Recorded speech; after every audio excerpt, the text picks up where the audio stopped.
I then got in the car and I sat in the car and I said to myself, how do I tell my wife that I've just been sacked? It's 11 weeks before Christmas. Nobody can tell you your future, which might sound really controversial, but nobody can tell you your future because we are all human, we all have free will. So, Stephen Cranston, aka the Soul Man, welcome finally to the Know Your Own Psychology podcast. How are you?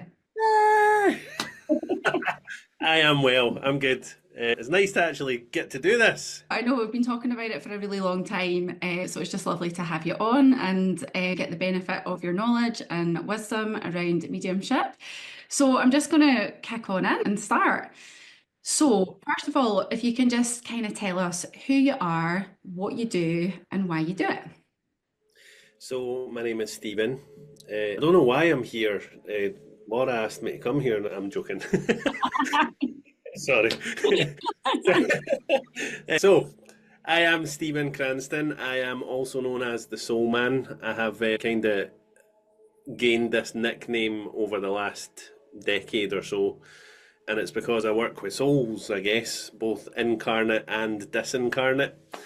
I am a medium, and that means that I connect with people who no longer have a physical body, but I also connect with the living as well. Amazing, amazing. Yeah. And why do you do what you do? Tell us a little bit about how you got into it. I think the truth of it is that I never really got into it. It's ever since I was very small, even before a time I remember, I have felt and sensed stuff that other people couldn't. And obviously, growing up in Edinburgh, having all your lad pals, that's quite a difficult position to be in, when you're sensing stuff and feeling stuff, and your pals are like, really? So, yeah, then I got to my teenage years and I decided that actually, this is something that should be shared. So, yeah, I organically fell into working as a medium and stood up there and delivered my very first ever platform message when I was only 15. And so it sounds like mediumship found you. And actually, as you speak about this, like one of the things that I've become really aware of as we've grown our friendship is just a sense of you are highly intuitive as a human, not Yeah, just about, souls, but about the living people that you're dealing with on a daily basis. And I think that's probably partially what our connection is about, because as a psychologist and therapist, I think we hold something similar there in how, absolutely. yeah.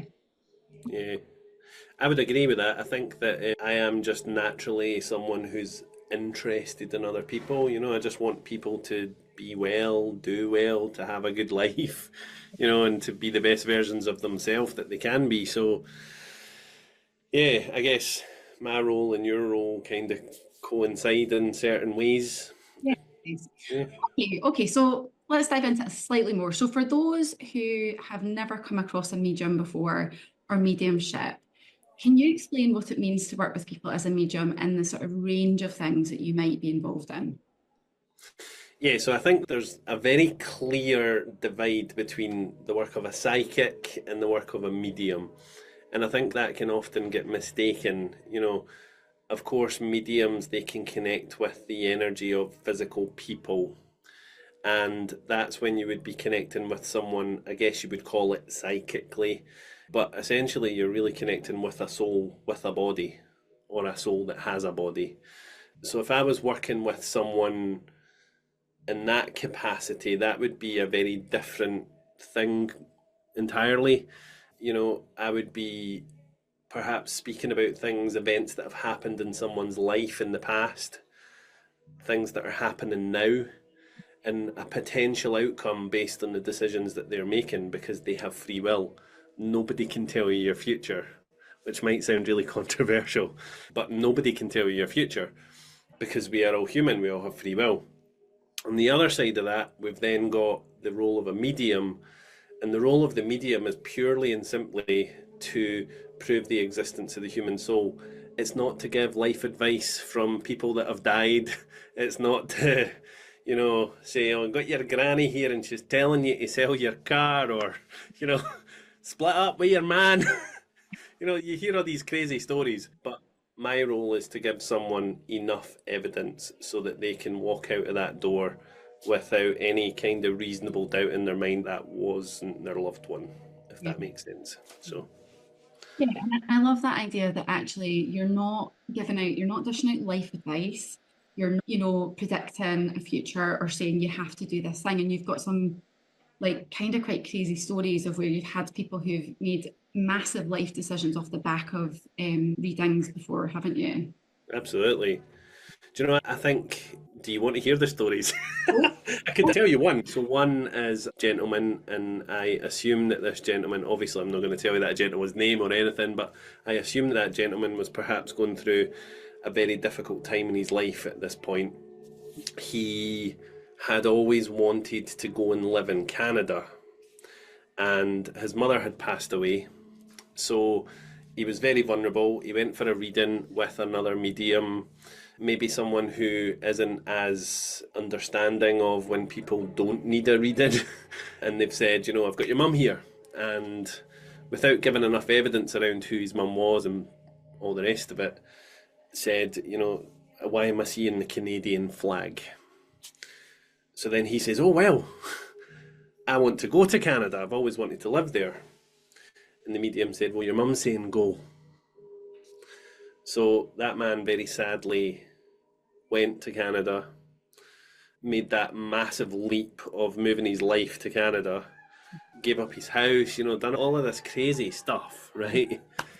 And then got to Canada and they said, how long are you staying here?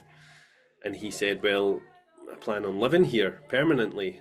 And they said, well, we're very sorry, you don't have a visa.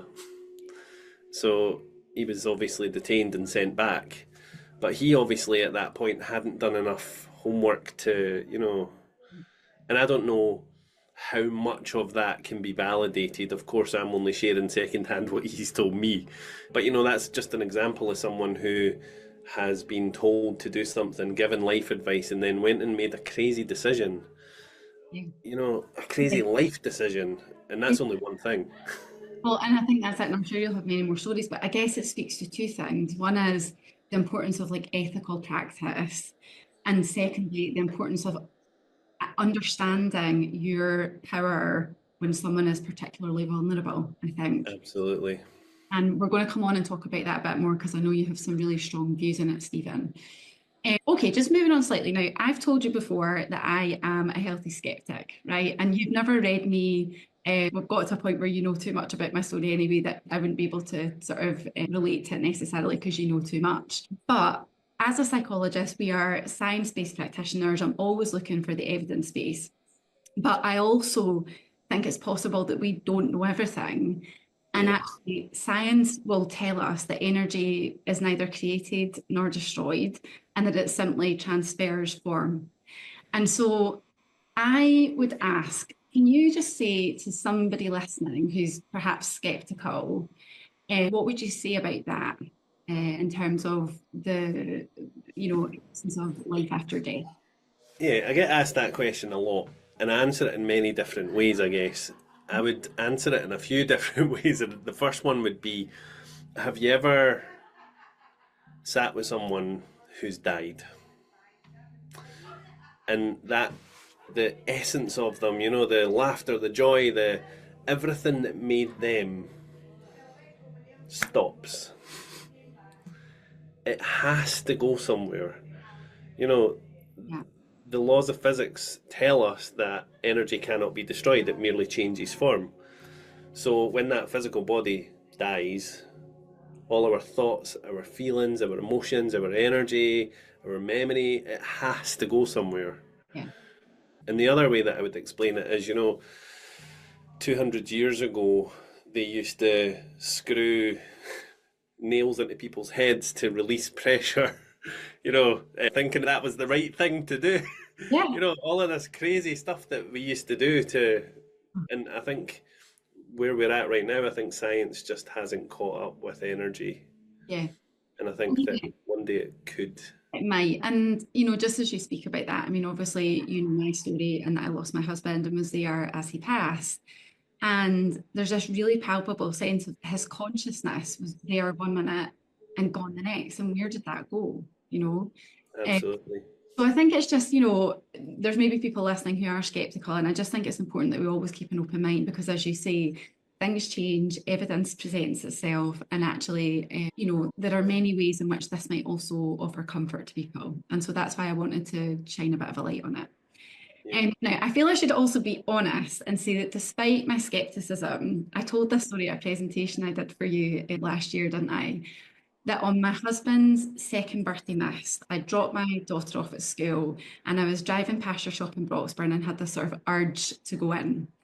And I went in, I didn't have a booking or anything. I went in and I had like a tea leaf reading from one of your lovely staff. And I was pretty blown away, I've got to say, by the things that she told me. She said that she could see my name on a book or a magazine or something, and there was a publication coming out, but I wondered if it's this one. And she also sort of asked me who the man in uniform was in my life. And at that point, I'd met my new partner, and yeah, so it all sort of made a lot of sense to me. But looking back, I can see I was vulnerable, and I was fine with my reading, but I was still in a vulnerable place of grieving. And I know that you have really strong views about people's vulnerability. So I'd love to hear some more about that. Yeah, I would say that, the stuff that reader has gave you on the day, I think you could argue that, these things are quite general things. I would also argue, I would also be thinking, if you were vulnerable that day, where have we gone wrong in our process? Like to think, my God, this lady's really vulnerable. So I would be thinking about those things beforehand. But I also think that, when people come in our door, especially now, I think that we've fine tuned it and we're really good at this now, having had to move through a few difficult situations where we've had extremely vulnerable people who have came in who haven't been well emotionally, mentally, and we've had to say to them, it's not the right thing to do to give you a reading. That's not what you need today. Of course, we cannot say to that person, maybe you should do this, maybe you should do that. But what we can do is say, here's a helpful resource, here's a helpful space in which you could go, whether that be an online space or whether that be a physical space, things like Andy's Man Club, Yeah. places within a community that might support people's well-being, Yeah. or even just the simple say, I genuinely think that, having a conversation with your doctor about your mental health might be something that would be really important and would be very helpful to you. And I think that's often something that people find very hard to say, but it's something that I think is necessary if it's very clear that someone's unwell, you know.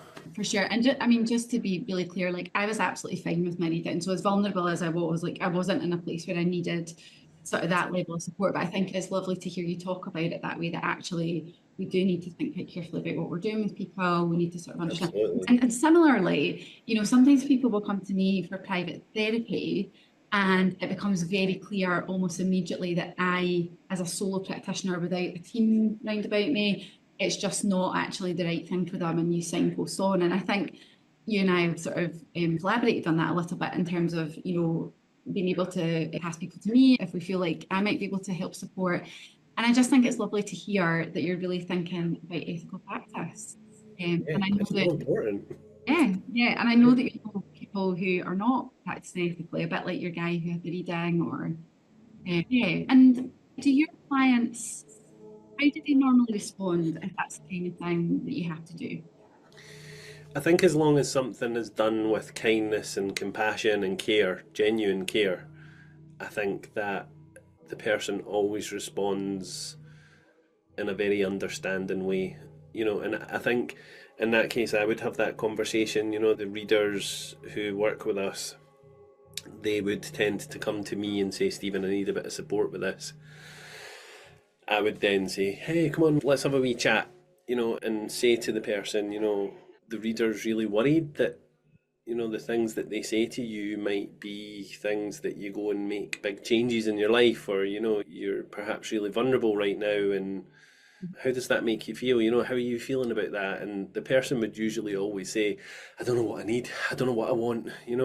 They can usually recognize it. If they got really angry, I am that kind of person where I'd be like, whoa, let's give you some space.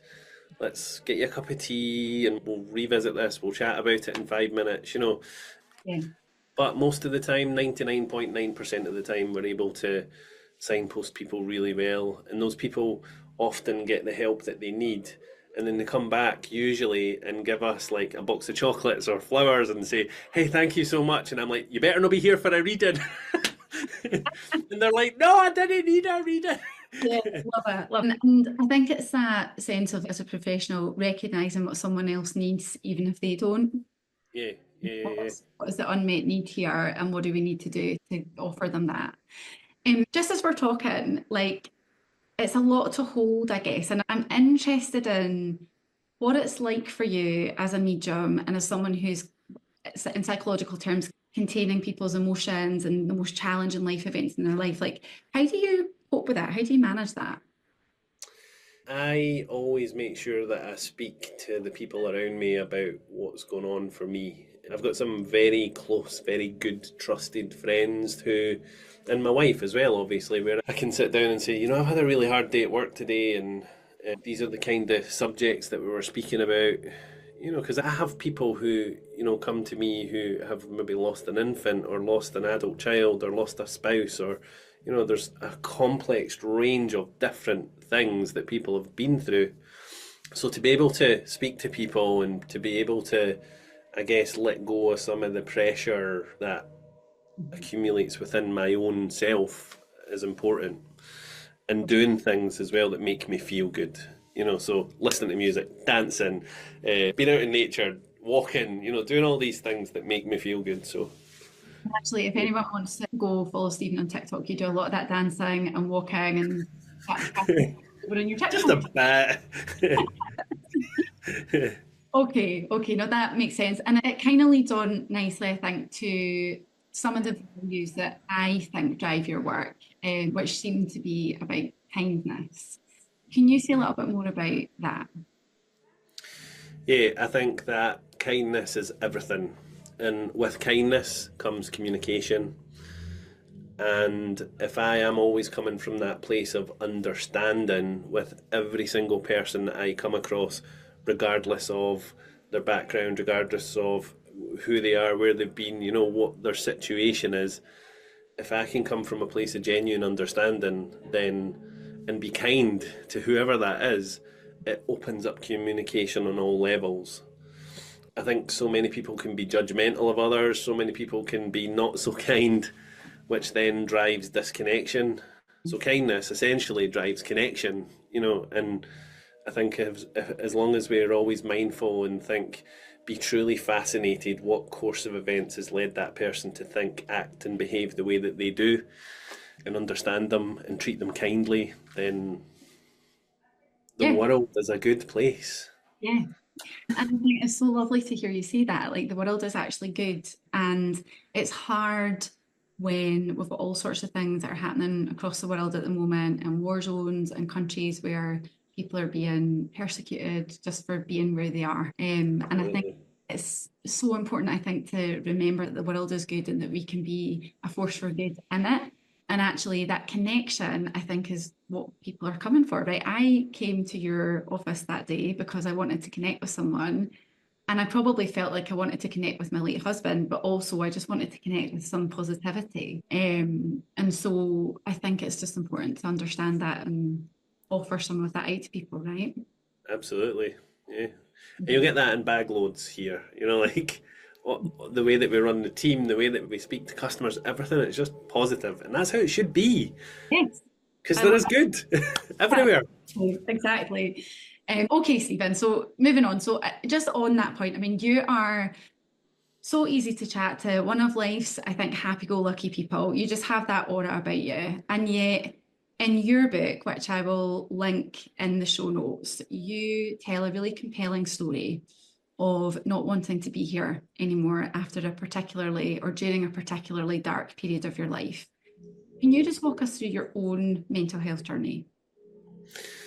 Yeah, so I am always that person who's high energy. I would say that I'm always well, but I am always mindful that, there is that side to me that can be down, can feel depressed and down and anxious and have all of these complex emotions that we experience as human beings. But the one thing that I'm very aware of is that I am in control of those things, and they don't have to be at the forefront of everything that I do. However, a couple of years, well, 5, 6 years ago now, I was doing two different things at once. Doing one of them that I hated, and the other one that I absolutely loved, which was the work that I do here. The stuff that I hated was part of my day job, and it was, I'd wake up in the morning, open up my laptop, and I'd have 30 emails from my boss. Uh, you know, Capital letters highlighted. These must be done. Management team, this must be done. All of these like really, they cause a lot of anxiety within you when you open your emails and see that kind of thing. Even now, opening my emails now, I go, Oh, it's going to it's be crazy. a It's yeah. had such a lasting effect on me. Anyway, I am working on that though. Your emails are safe. Everything is good.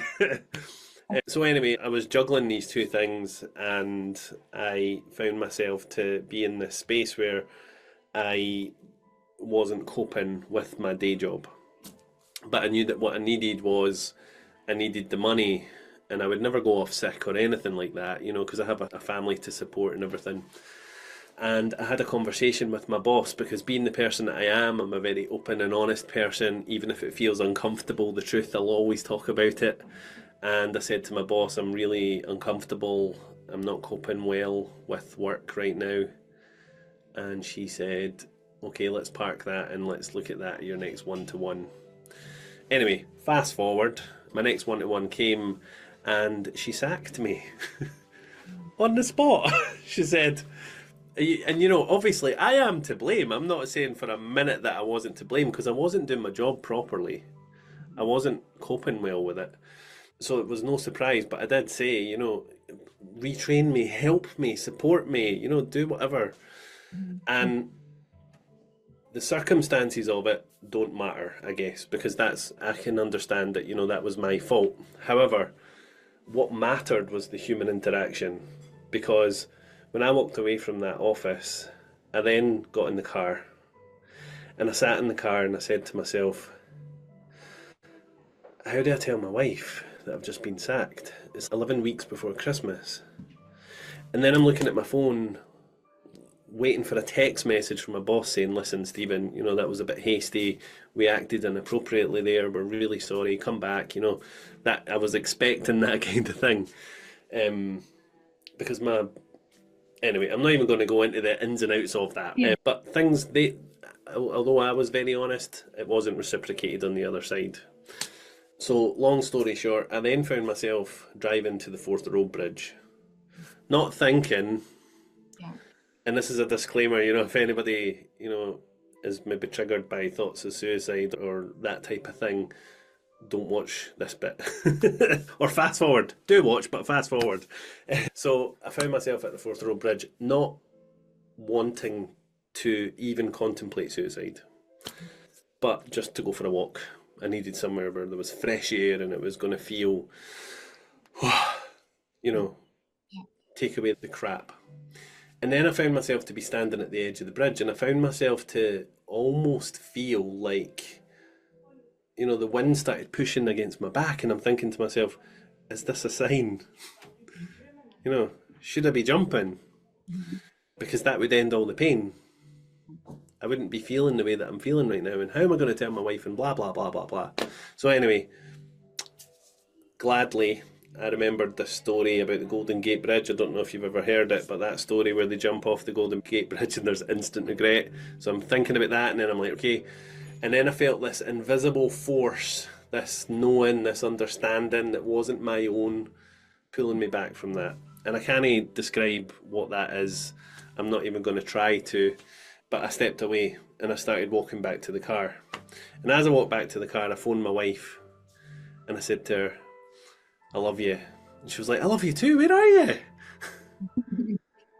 And I said, Nikki, I'm really sorry. I'm on the Forth Road Bridge. And she was like, why are you there? Come home. So I went home and I shared with her that I'd been sacked. And she said, Stephen, we'll always find a way, no matter what. No matter what it is, we'll always find a way. So I guess the thing that I would like to share at the end of all of that is that there's always a way. It doesn't matter what it is, it doesn't matter how difficult it is, it doesn't matter how extreme it might feel for you in that moment, there's always help. Yeah. And you just need to ask, and it just took a conversation with my wife to go, oh, she's all right with this.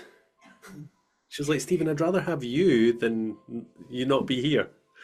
So, Thank you so much for sharing that. I know it's a really vulnerable story, but so many moments within that. It's just, that cognitive constriction of just feeling like there's no other route out of this, like this will be the solution.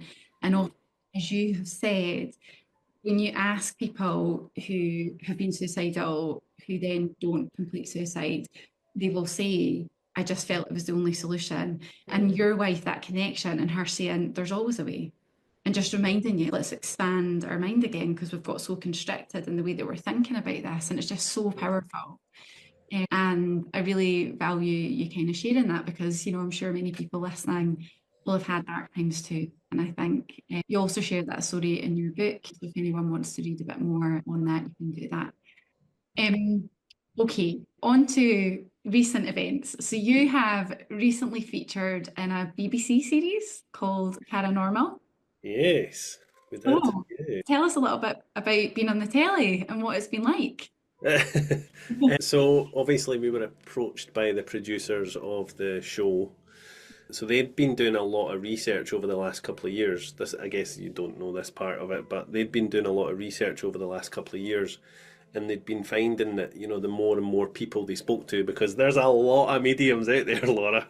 The more and more people they spoke to, the more they felt that, you know, it just feels a bit like, what is this? They spoke about angels and chakras and, all of this stuff that I guess was a little bit woo woo. They spoke about energy, but not really understanding what energy meant. So, anyway, the producers then came across me, who, I've got these ethics and these values and these morals, and they were very interested to chat with me. They did, and they said, we would like to, this is the show that we're doing, and we would like to have you on the show really holding a spiritual circle, but with the values and the morals and the ethics that you guys share. So in that circle, organically, what happened was that the presenter hadn't told us about this, but the presenter's grandfather had passed, and one of the people in the circle had connected with a granddad.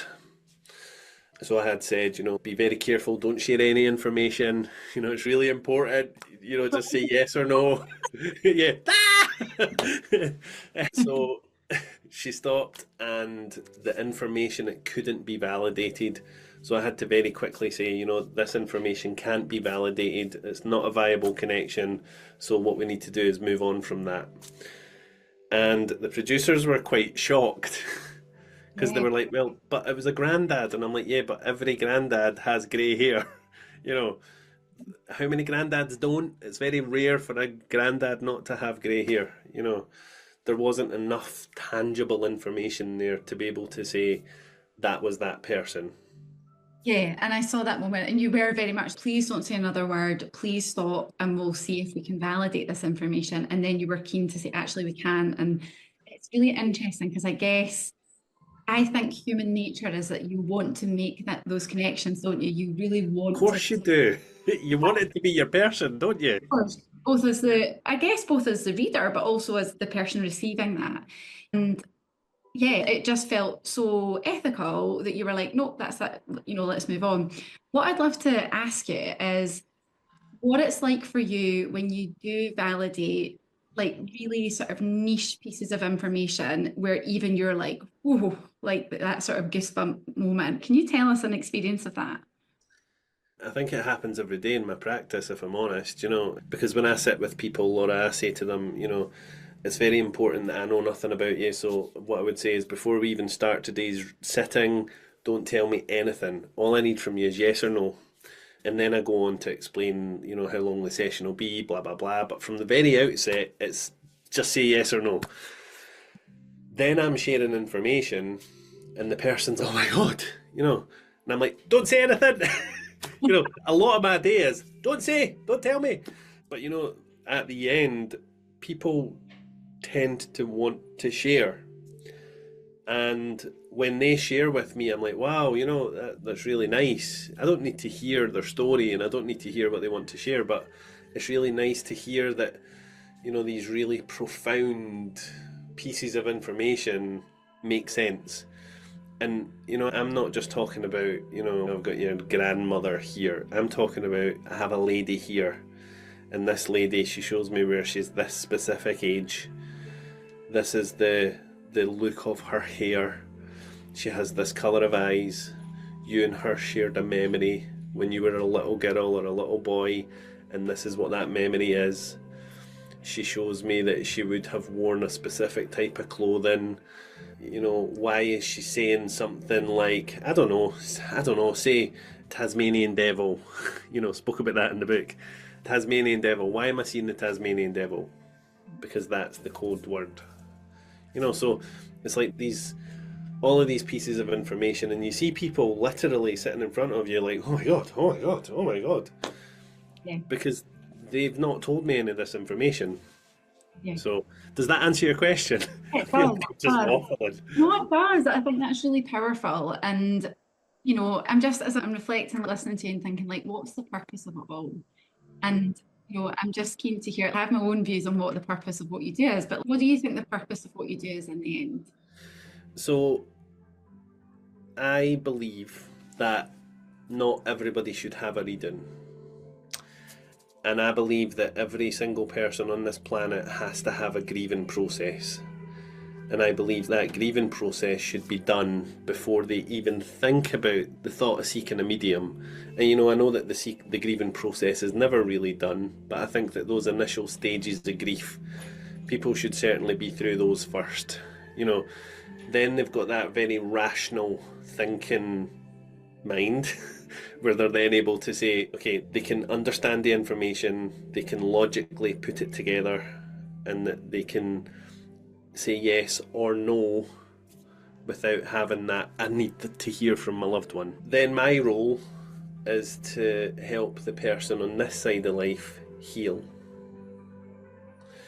And that healing, I can't tell you how powerful that healing process is when you can give someone information, many pieces of information that validate who their person is.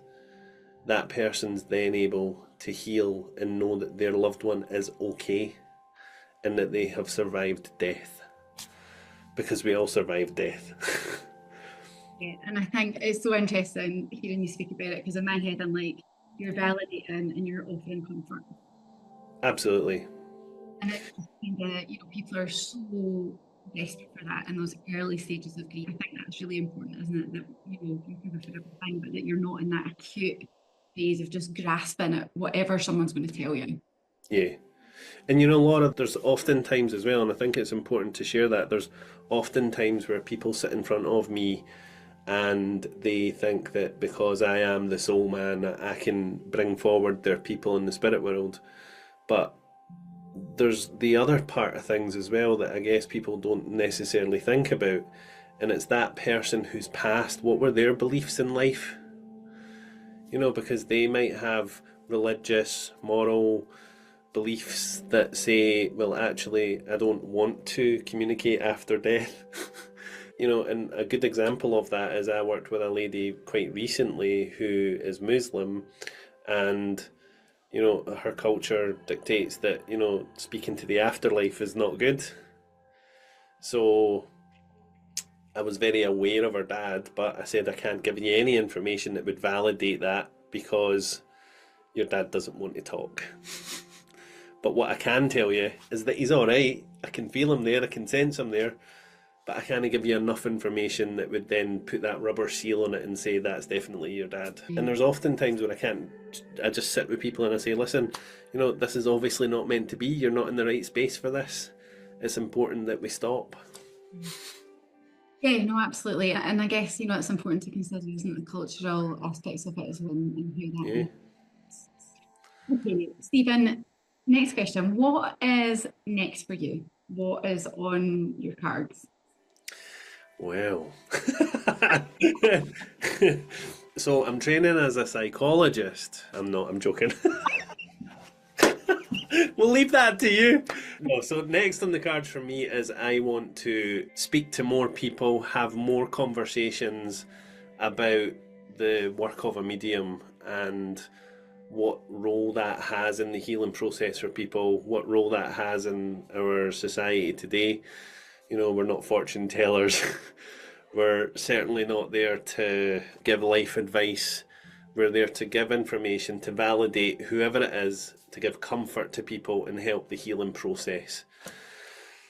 And I think that if we can do that in such a way that educates people and informs people, people are much more able to see that from a real world sense rather than chakras and woo-woo stuff. Love it.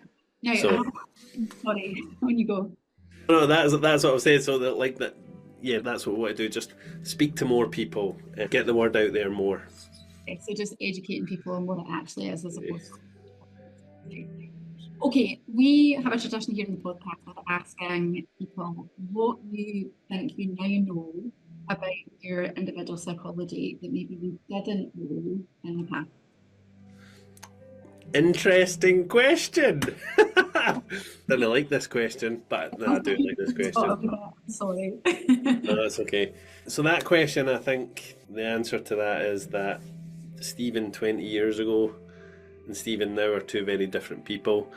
And I think, give life a chance because you learn so much through your life, don't you? Even in all the tough bits. I think the hardest things, the challenging things are what change us and make us wonderful humans. The thing that I know about my own psychology is that just like my work, I have to always be transparent, open and honest with how I'm feeling, with where I am at, and I need to communicate how I'm feeling in the moment with whoever I'm with. So if something doesn't feel right, I need to say, hey Laura, this doesn't feel right. I have to talk to you about this because it's making me really uncomfortable. And I find that by doing these things, there's never a time where I ever have to have a chat with someone or I ever have to go, oh God, I'm going to have to deal with this problem. Because I've been open and I've been honest and I've spoke about things as they happen. So knowing my own psychology is, if it feels uncomfortable, talk about it. Again, so many parallels with therapy, right? Because we will talk about just naming something in the room, in the moment, right in the here and now. And I feel like that is partially what you're saying you do, and it helps. Yeah, because people don't talk about the stuff that they're feeling in the moment, do they? It's crazy. Yeah, it is crazy. And it's one of the things that I think therapy sort of trains people to do because you're having that model of someone saying, oh, I'm feeling a bit like this. Have I picked that up? What's going on? And so part of it is just about the modeling and the relationship building. So yeah, I love that. Okay, finally, Stephen, where can people tell us about your book, the title, and where people can get it, where they can connect with you, and tell us a bit about how they can get a reading if they want one. So my book is called In Between Two Worlds: A New Approach to Mediumship. It's a brilliant read. Just saying. You can get that on Amazon. You just need to type into the search bar on Amazon, Stephen Cranston, In Between Two Worlds. What were the other things? Where people can connect with you, so maybe your Instagram, TikTok. Yeah, so you can connect with us on all our socials, so Instagram, Facebook, TikTok, all of those. And our website, obviously, our website is thesoulmanscotland.com. And you can have a real good dig through our website. We've got so much information on there. And yeah, I think that's it, is it? Yeah, if people want to book a reading, they can do that through the website as well, I think, can't they?